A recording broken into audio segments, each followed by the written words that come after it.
In this question, we want to integrate this rational function. We have 1 on x squared minus 7x plus 10 dx. What we need to do is to manipulate the question into a form that we can integrate. From our question, we can see we have a proper fraction and we have linear factors in the denominator.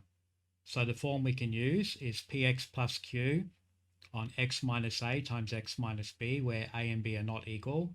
And we tried to rewrite the question in the form p on x minus a plus q on x minus b. You can see in our case that p will be equal to 0 and q here will be equal to 1. The first thing to do then is to factorize the denominator, and we'll end up with x minus 5 times x minus 2. And we need to rewrite it in this form here. So I rewrite my question as p on x minus 5 plus q on x minus 2. And on the right side, we're trying to get a common denominator. So we multiply top and bottom by x minus 2. And on the right side, we multiply by x minus 5.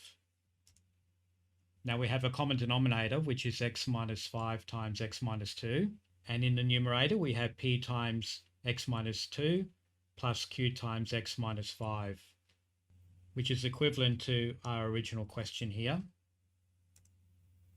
What we can then say is that p times x minus 2 plus q times x minus 5 equals this value here, equals 1.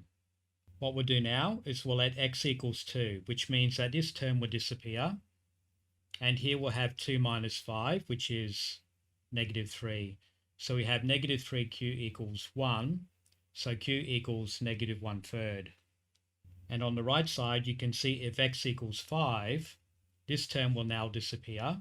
And we'll have 5 minus 2, which is 3. So we have 3p equals 1. So then p equals 1/3.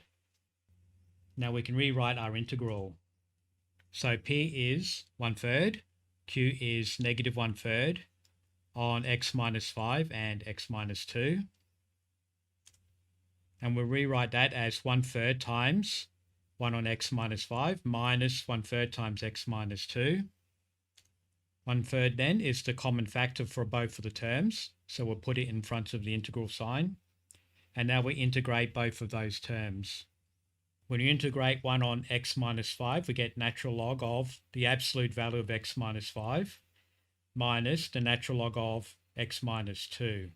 We use the absolute value sign because logs are only defined for positive values. By the quotient rule for logs, then we can rewrite this as 1/3 times the natural log of x minus 5 divided by x minus 2. And we keep our absolute value sign and we add the constant of integration here. So this is your final answer. Thanks for watching.